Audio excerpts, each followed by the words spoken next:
Hello. Oh, I love it. A good high five. True. Welcome. How are you? I'm doing great, thank you. What about you? I'm good. Are you finding it cold here?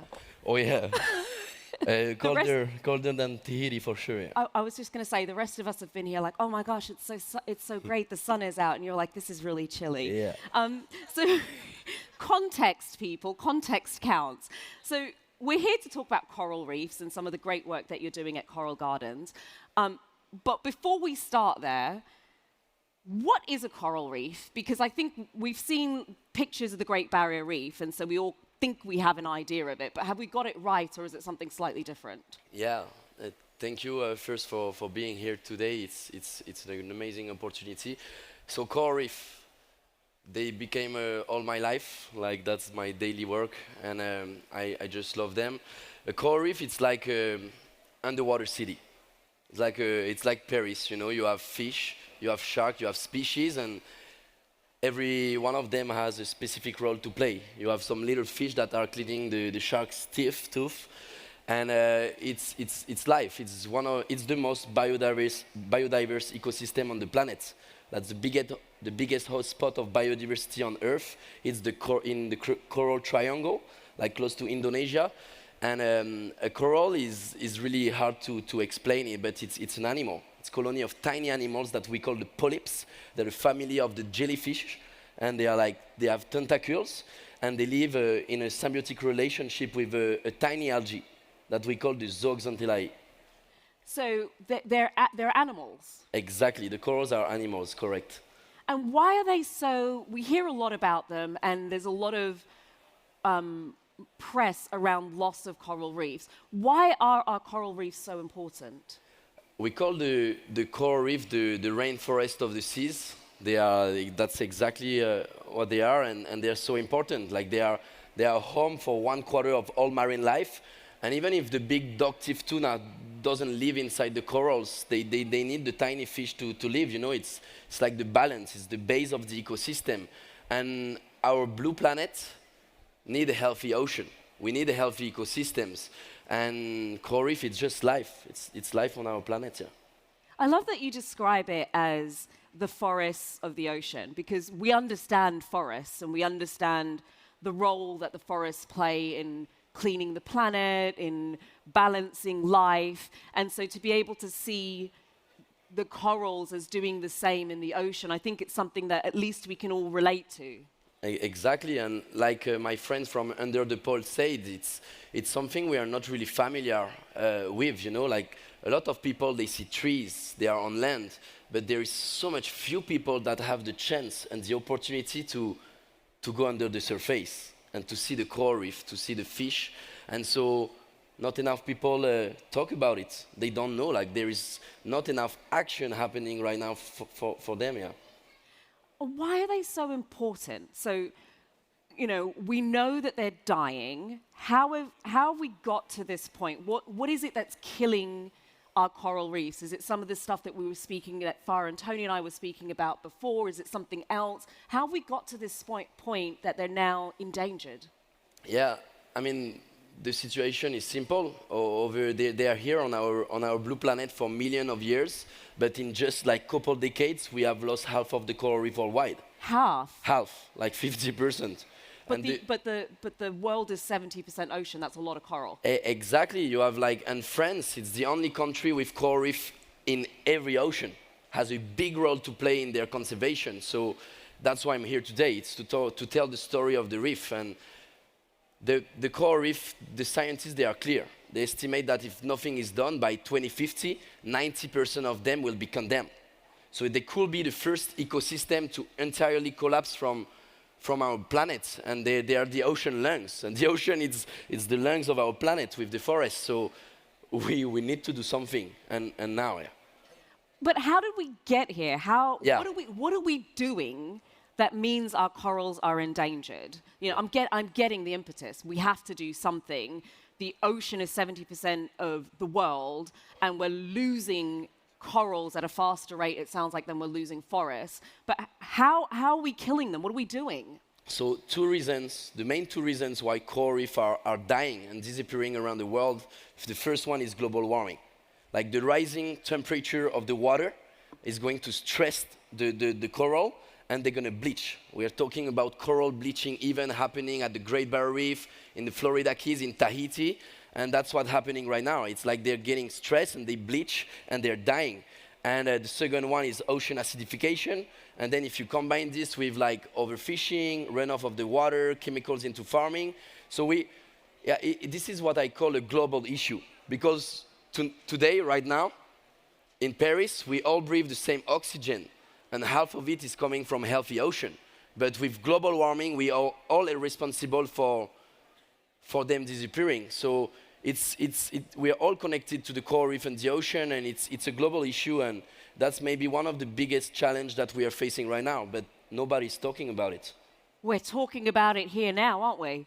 We are talking about it here now. We're going to make it Let's known. do this. So knowing about the problem is one thing, and it's all well and good to say, we have a big issue, we need to act, we have to do something now. Yeah. What can we do? I know you're doing great work at Coral Gardens. How do we turn this around? Yeah, exactly. I think that the change is happening. When I talk to all those people at this event, there's clearly something going on. You know, we talk about to the new generations and the older ones, and there are amazing innovation and solutions coming. And so there are a lot of great projects around the world that are restoring the reef. So we are planting trees on lands since thousands of years. But it's only a couple decades that we are planting corals. You know, we are gardeners on land. And my dream with Coral Gardeners was to create a new job, to be a gardener in the water, and that's what we did. I hired some of my fishermen, childhood friends, surfers, and now they are gardeners, the reef guardians, like taking care of their favorite reef, and they needed to live. So I think we all have a role to play, like Tony and our dear friends were saying. We need to know about the ocean, we need to talk about it, about the planet in general. We need to see on a daily basis what we can do to reduce our carbon footprint. I stopped eating red meat like 3 years ago, and this is maybe a little change, but it's the biggest reason of carbon emission on the planet at the moment. So if you do some little changes and everyone are doing them, will have tremendous impact on the long run. So I think it's about supporting the people on the field, on the ground, like the organization. It's about doing our daily chances and just spreading the word, yeah. I like the way that you kind of bring it back. It is down to global warming. These things are not. Everything's interconnected, and it's easy to kind of go, the corals are over there, what am I supposed to do about it? But when you say, actually, the reason they're dying is because the temperatures are rising, and if temperatures are rising and we can all do something about it, it does bring it back to home. You also mentioned that you and your mates grow coral. How the heck do you do that? Exactly. So I grew up on a tiny pearl farm, like a bungalow in the middle of the South Pacific Ocean. Like we saw some picture of Moorea, French Polynesia, and spent a lot of time growing up in the water. Like the coral reef, it's my playground. And when I was 16 years old, I went surfing, and I saw that my playground was changing and disappearing. So I say, I have to do something about it. So I started planting corals when I was 16 years old. I will always remember that first afternoon when I met a marine biologist on my island, and I was introduced to what we call ecosystem restoration, the fact of gardening corals. Crystal clear water, you have the nursery table, you have hundreds of little coral fragments growing, you're walking in the water, and you have the fish coming in between your hands, around your face, and you're just fragmenting your tiny coral, planting back, and you come a couple months later, and it's twice the size, and you have already some tiny crabs and little damsel fish that choose your coral as their new home. And I told myself, this is the coolest thing on earth. That's what I want to do in my life. So after that, I went to talk to all the big scientists, like from the CNRS, from the GUM station of Berkeley, and I told them, guys, I'm 16 years old, and this is what I want to do. I want to be on the field to help the corals. What can I do? And the big PhD, they told me, little buddy, calm down. You're getting a bit carried away. Yeah, you Relax. know, but relax. You're only 16. Finish your high school. Do 3 years of biology degree. Do a master of 5 years of marine biology. And if you're smart and sharp enough, you do a PhD of 8-9 years before you can sit with us and maybe we study the reef together. Sounds like a long time. Yeah, and me, I was done with school. I look at them, I say, this is crazy. I love science, and I still believe that you can only protect and conserve and restore something you understand. Yeah. And right now, we don't know enough about the reef, but being in laboratory, that wasn't me. So I told them that one day I will hire them.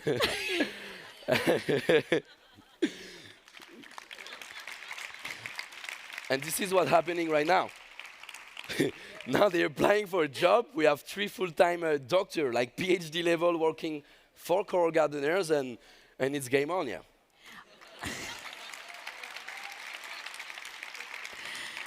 I love that as an inspiration because I think sometimes in this space, there is that you need to be a scientist and at the same time, there's nothing wrong with, we need you scientists. We're not anti-scientists. Sure. We love you, do your good work.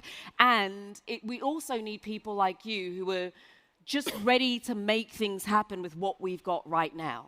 Completely. I mean, we need way more scientists. We don't know enough about the coral reef. We don't know the mechanisms, how they work. And we need people to be on the field to tell us how we can protect them. But also we need people who just love doing their work, love their playground, the ocean, the forest, and that's going to be happy being a gardener, not with trees and birds, but with corals and fish. And I think that's the future, you know. We need the economy, the ecology to meet together and create purpose-driven jobs here. I'm going to ask you a silly question about planting coral. Do you take a seed and put it in the sand? It's not exactly it, you know. Corals are animals, so it's similar with plants, you know, when you have a forest happening on a forest of chêne, like the big trees. You have some branches that are going to fall on the ground, and if you do your work correctly, you can take the healthy part of the branch, put it in a nursery for a couple months, and then plant it back in the ground. And that's exactly the same with the corals. We look for heat-resilient corals that we call the super corals. So we have 3 marine biologists in the team, and they are going to patrol the reef during the stress period, the bleaching time, and identify the mother colony, 40 years old, that resisted to all the bleaching even happened in the past. And we're going to fragment those corals, put them into coral nurseries. We have thousands of corals at the moment growing in the nursery in French Polynesia. And then when they are grown up, when they are ready, we're going to plant them back into damaged areas of reef. And that's the final and last step. It's to see your coral growing and to bring back the marine life and biodiversity here. See, I've got an education because I was thinking there was a seed and there's no seed. So now we know how coral is grown. You've taken farming coral to a super high-tech arena, back to the scientists he now hires. Tell us a little bit about your reef operating system. Yeah, thank you. So Reef OS, Reef Operating System, was the first technology we developed because like us as divers, we can only stay a couple hours in the water. And when you are out there, the fish, they don't behave the same way.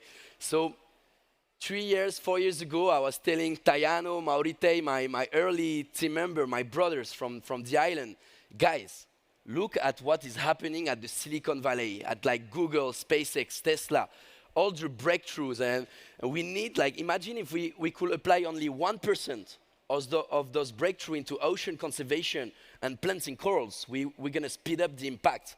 And they look at me and they say, but Tits, that's my nickname, Titouan, how will you meet some Silicon Valley engineers? Yeah, on the island, everyone call me Tits. And Taiano and Maurite, they look at me and they say, Titouan, like, how will you meet some Silicon Valley engineers? We are in the middle of the ocean in Tahiti. And 3.5 years ago, I met Dr. Drew Gray, who was the first guy that Elon Musk hired to develop the Tesla self-driving car, the autopilot with AI. And I took one of his engineers on his honeymoon to Tahiti to plant coral with me. And he told me, hey, buddy, I have 30 minutes call with you and my boss, like the CTO.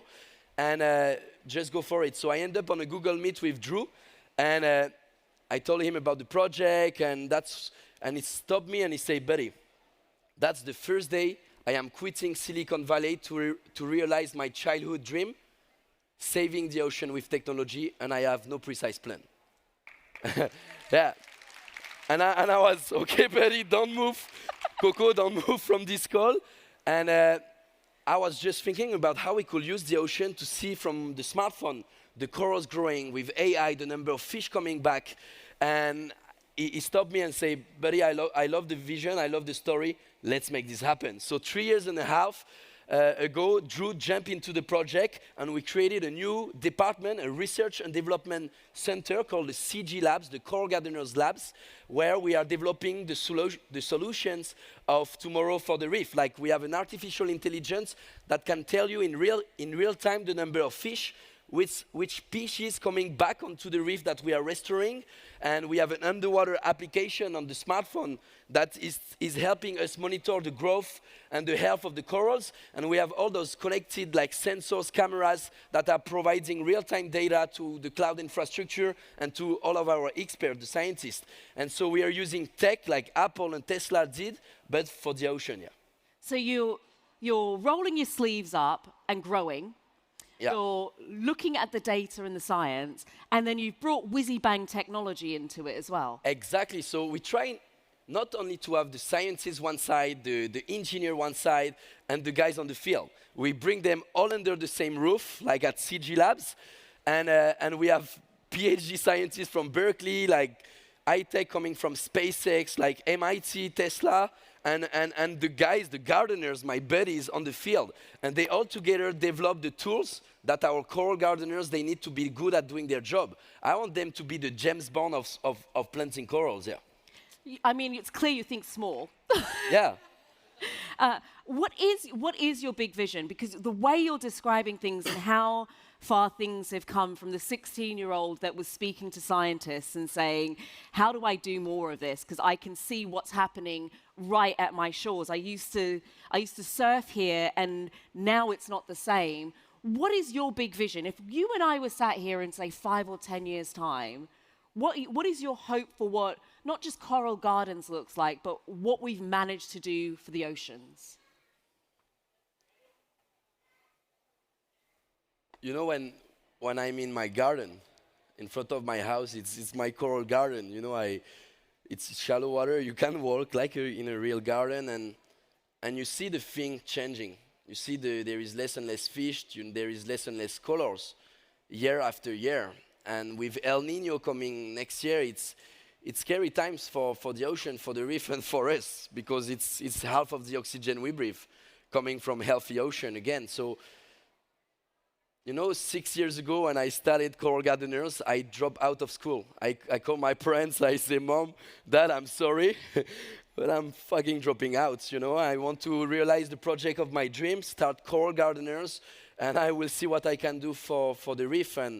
And I was in my bedroom with my little brother of 14 years old, and now we have 42 full-time employees, some of the world's best experts on the field, and I saw the things that we were capable of doing in just 6 years of time. You know, like in 2019, we released a video that is in the top 5 of the most viewed video ever on the Instagram platform, like 78 million views. And we gained 500,000 followers in just 7 days. Like, I saw that today, wherever you are on the planet, whatever the academic background you have and the age you have, you can reach the world with important messages. And so my message today to Paris, to France, and to the world is that, yeah, change is coming, clearly coming, and everyone can do something. And I would love to take you, all of you guys, to plant some corals with me. But to be in the water, to see the impact, because I think it's so important to be able to make the invisible visible and to see the impact. And when you plant your coral and you see it growing, and then you see the fish coming in your baby coral that you planted, that gives me hope for the future, yeah. You're leaving us.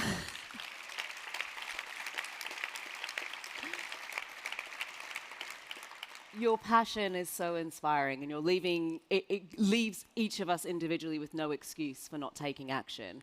For those of us who perhaps are a little bit scared of getting into the deep blue ocean. You have an Adopt a Coral program. How the heck do we do that? Yeah, we have basically a solution for everyone to join us in saving the coral reef. Like a couple years ago, like 6 years ago, we were just a bunch of school dropouts, surfers, fishermen, and I was like, no way we're gonna get some governmental funding. And today we have supporting by amazing companies. Our biggest sponsor at the moment is Rolex. We joined 1 year ago the initiative Perpetual Planets. I'm super happy and honored to be able to represent this initiative. And 6 years ago, this didn't exist. So I was like, how we are going to fund our mission? So people were adopting stars. And I was like, we have thousands of corals growing in the water. Why don't people from Paris, from New York, from Australia can adopt a coral on our website? I launched a program with my little beer. I was building the website with Tayano, and we put the picture of the corals, and then an American people adopted the first coral. We ran in the water to plant the coral, take a picture and sending, and then all his friends adopted some corals for 25 euros, and we're like, wow. During the day, we can plant coral, raise awareness, develop the innovation, and at night, we send the adoption certificates, and we allow people to jump in the mission.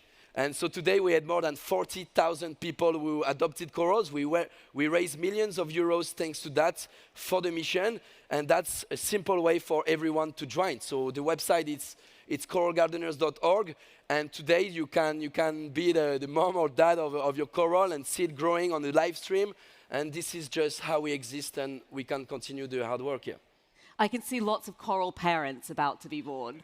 Titouan, thank you so much for joining us. What an inspiration. Please give him an incredible warm round of applause. Thank you very much. Thank you. Thank you. Thank you. Have a good day. You too. Thank you.